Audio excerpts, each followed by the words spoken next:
شروع کرتی ہوں اللہ کے نام سے جو بڑا مہربان نہایت رحم کرنے والا ہے۔ حضرت خدیجہ عام طور پر رات کی تاریکی میں اپنی سہیلیوں کے ہمراہ کعبہ کا طواف کرنے کے لیے جاتی تھیں۔ ایک رات کو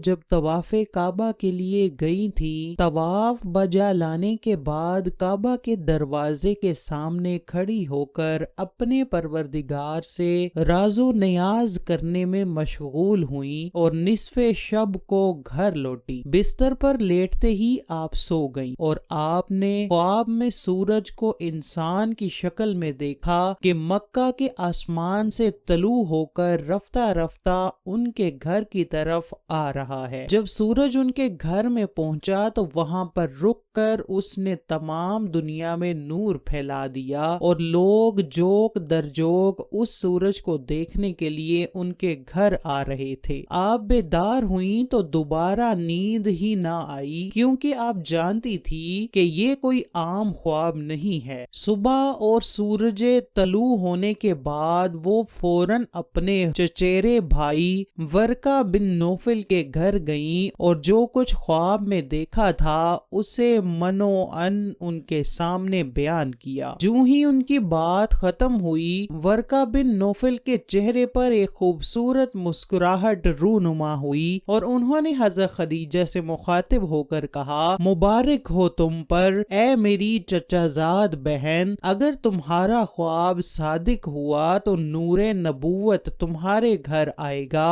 اور تمہارے گھر کا نور تمام عالم کو منور کرے گا۔ ناظرین گرامی، حضرت خدیجہ کے چچیرے بھائی ورقہ بن نوفل بن اسد اپنے زمانہ میں جزیرہ العرب کے ایک مشہور دانشور اور خدا پرست راہب تھے۔ ان کو آسمانی کتابوں کے بارے میں کافی علم تھا اور عربستان میں دوران جاہلیت کے 4 مشہور عابدوں میں سے ایک شمار ہوتے تھے۔ آپ لوگوں کو آخری نبی کی نشانیاں بتایا کرتے اور یہ بھی بتاتے کہ ان کی بعثت کا وقت قریب ہے۔ حضرت خدیجہ گہری سوچ میں پڑ گئیں کہ نور نبوت کیسے ان کے گھر آئے گا اور ان کا گھر کیسے تمام دنیا کے لیے نور کا مرکز بنے گا۔ حضرت خدیجہ ایک مدت تک اس خواب کے بارے میں غور و فکر میں مشغول تھیں اور ان کی تعبیر کا انتظار کر رہی تھیں۔ مکہ کی عورتیں ایک رسم کے مطابق قدیم زمانہ سے ہر سال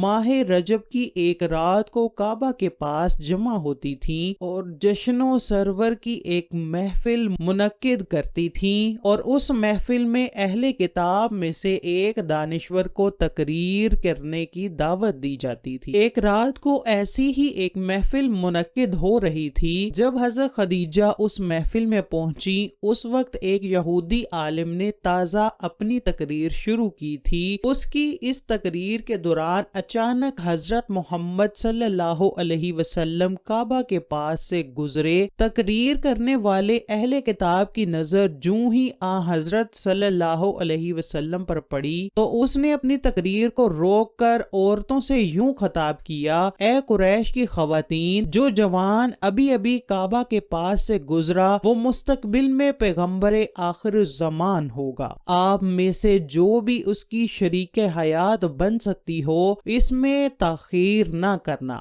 اس اہل کتاب دانشور کے کلام کو سن کر خواتین میں ہلچل مچ گئی۔ ان میں سے بعض عورتیں اس دانشور کے کلام پر ہنستی تھیں اور بعض عورتیں مذاق اڑاتی تھیں اور بعض عورتیں اس کو برا بھلا کہتی تھیں۔ بہرحال محفل شور و غل اور ہلچل سے دوچار ہوئی اور عورتیں متفرق ہو گئیں۔ حضرت خدیجہ گھر چلی گئیں اور اپنے خواب اور یہودی عالم کی باتوں میں رب تلاش کرنے لگی۔ اگلے دن حضرت خدیجہ نے اپنی کنیز کو اس یہودی دانشور کے پاس بھیجا اور اسے اپنے گھر آنے کی دعوت دی۔ یہ اہل کتاب دانشور جب حضرت خدیجہ کے گھر پہنچا تو حضرت خدیجہ نے اس سے سوال کیا کہ اے دانشور، آپ نے کیسے سمجھا کہ محمد خدا کے پیغمبر ہیں؟ یہودی عالم نے جواب میں کہا، میں نے ان کی صفات کو تورات میں پڑھا ہے۔ تورات میں آیا ہے کہ پیغمبر آخر الزمان کے ماں باپ ان کے بچپن میں دنیا سے چلے جائیں گے۔ ان کی کفالت، پرورش اور حفاظت ان کے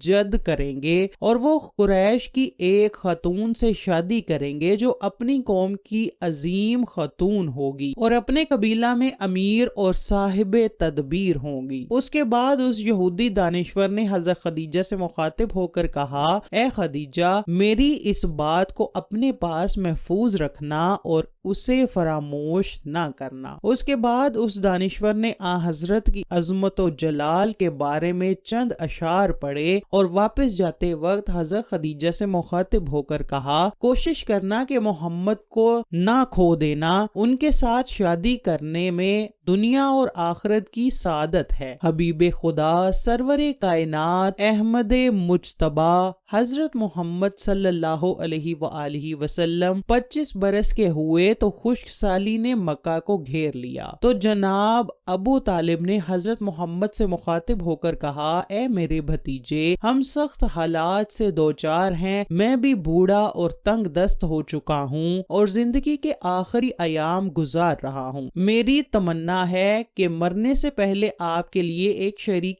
حیات کو منتخب کروں تاکہ آپ کی شادی کریں اور میں بھی اطمینان و سکون کے ساتھ اس دنیا کو الوداع کر جاؤں، لیکن مالی مشکلات میری اس تمنا کو عملی جامہ پہنانے میں رکاوٹ بنی ہوئی ہیں اور آپ کے مستقبل کے بارے میں فکر مند ہوں۔ جناب ابو طالب نے اپنی بات کو جاری رکھتے ہوئے فرمایا، اے محمد، قریش کا تجارتی کاروان عنقریب تشکیل پا کر شام جا رہا ہے۔ خدیجہ بنت خویلد ہماری رشتہ دار ہیں اور کافی دولت مند ہیں۔ مکہ کے بہت سے لوگوں نے ان سے مال اور سرمایہ قرض کے طور پر لیا ہے اور ان کے مال سے تجارت کرتے ہیں۔ اگر آپ خدیجہ کے پاس جائیں گے تو مجھے یقین ہے کہ وہ آپ کو کافی مال دیں گی۔ اس سرمایہ سے مال خرید کر قریش کے کاروان کے ہمراہ آپ شام چلے جائیں، شاید اس تجارت کے نتیجہ میں آپ کو کوئی نفع مل جائے اور خداوند کریم ہماری زندگی کی بعض مشکلات کو حل کرتے۔ دوسری طرف حضرت خدیجہ بنت خویلد کے پاس رسول اللہ کی صداقت و امانت کی خبریں متواتر پہنچ رہی تھی۔ ابھی چچا ابو طالب کے ساتھ رسول اللہ کی باتیں جاری تھیں کہ حضرت خدیجہ کا غلام یہ پیغام لے کر آ گیا کہ خدیجہ آپ کو اپنا مال دے کر تجارت کے لیے شام بھیجنا چاہتی ہیں اور وہ فرماتی ہیں کہ جتنا معاوضہ وہ دوسروں کو دیتی ہیں آپ کو اس سے 2 گنا زیادہ دیں گی۔ اس پر ابو طالب نے آپ صلی اللہ علیہ وسلم کو کہا کہ یہ وہ رزق ہے جو اللہ نے تمہاری جانب کھینچ کر بھیجا ہے۔ اس کے بعد آپ صلی اللہ علیہ وسلم قافلے کے ساتھ شام کی طرف روانہ ہوئے۔ آپ کے ہمراہ حضرت خدیجہ کا غلام میسرہ بھی تھا۔ جب قافلہ شام کے شہر بصرہ میں پہنچا تو وہاں نستورہ راہب نے آپ صلی اللہ علیہ وسلم میں نبوت کی علامات پہچان کر آپ کے نبی آخر الزمان ہونے کی پیشن گوئی کی۔ دوسرا اہم واقعہ یہ پیش آیا کہ جب آپ نے تجارتی سامان فروخت کر لیا تو ایک شخص سے کچھ بات چیت بڑھ گئی۔ اس نے کہا کہ لات و عزا کی قسم اٹھاؤ۔ حضرت صلی اللہ علیہ وسلم نے فرمایا کہ میں نے کبھی ان دونوں کی قسم نہیں کھائی، میں تو ان کے پاس سے گزرتے ہوئے ان سے منہ موڑ لیتا ہوں۔ اس شخص نے یہ بات سن کر کہا کہ حق بات تو وہی ہے جو تم نے کہی۔ پھر اس شخص نے میسرہ سے مخاطب ہو کر کہا، خدا کی قسم، یہ تو وہی نبی ہے جس کی صفات ہمارے علماء کتابوں میں لکھی ہوئی پاتے ہیں۔ تیسرا واقعہ یہ پیش آیا کہ میسرہ نے دیکھا کہ جب تیز گرمی ہوتی تو بادل نبی کریم پر سایہ کر رہے ہوتے تھے۔ یہ سب کچھ دیکھ کر میسرہ کو آپ سے بہت ہی زیادہ متاثر تھا۔ واپسی میں دوپہر کے وقت جب واپس پہنچے تو حضرت خدیجہ نے اپنے بالا خانے میں بیٹھے بیٹھے دیکھا کہ نبی کریم اونٹ پر بیٹھے اس طرح تشریف لا رہے ہیں کہ بادل نے صرف آپ پر سایہ کیا ہوا تھا۔ حضرت خدیجہ اور ان کے ساتھ بیٹھی ہوئی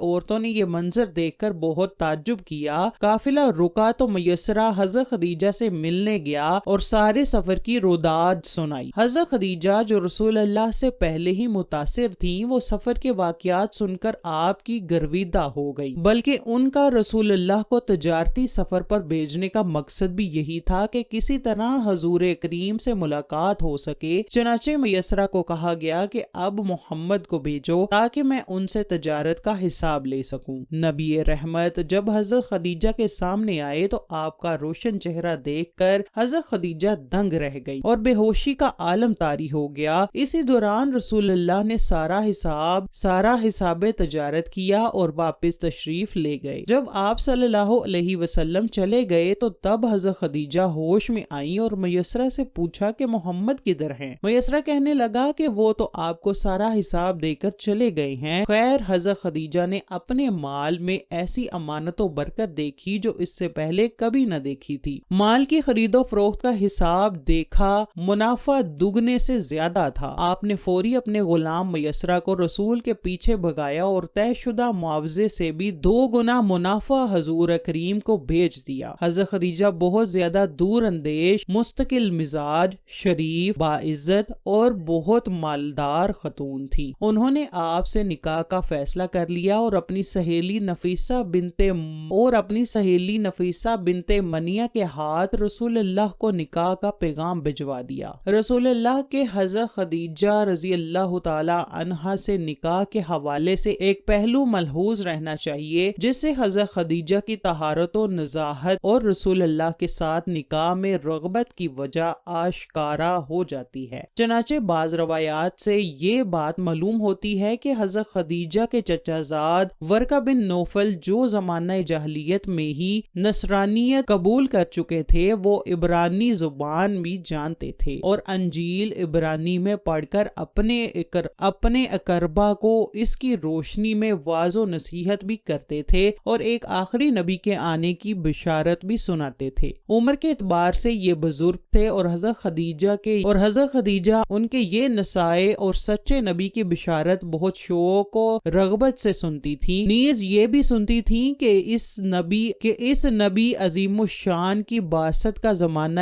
قریب ہے اور وہ اس حوالے سے انہوں نے ورقہ بن نوفل سے کافی کچھ سن رکھا تھا۔ چنانچہ رسول اللہ کی صداقت و دیانت اور دیگر صفات کمال کا ذکر سنا اور ورقہ بن نوفل کو بتلائی ہوئی بعض علامات نبوت آپ صلی اللہ علیہ وسلم میں پائیں تو انہوں نے اپنے غلام میسرہ کے ساتھ رسول اللہ کو مال تجارت دے کر اسی لیے بھیجا کہ آپ کی تجارتی و مالی معاملات اور سفر میں آپ کے اخلاق و عادات کا مزید مشاہدہ کر سکیں۔ اسی لیے بعض روایات میں ہے کہ انہوں نے غلام کو ہدایت کی تھی کہ سفر کے تمام واقعات نوٹ کرے اور واپسی پر پوری تفصیل بتائے۔ اسی ہدایت کی روشنی میں غلام نے آپ کی برکت وغیرہ کے حوالے سے جن کمالات کا مشاہدہ کیا وہ سب تفصیل بتا دی۔ اس سے حضرت خدیجہ کا ظن غالب ہو گیا کہ اللہ تعالیٰ کے آخری رسول یہی ہیں اور انہوں نے یہ سوچا کہ اس سے بڑی سعادت کیا ہوگی کہ آپ کی زوجیت کے رشتے سے منسلک ہو جاؤں۔ چنانچہ صدیقہ طاہرہ و مطہرہ ام المومنین حضرت خدیجہ رضی اللہ تعالی عنہا نے بالواسطہ آپ صلی اللہ علیہ وآلہ وسلم کو پیغام نکاح بھیج دیا۔ آپ نے اپنے چچاؤں کو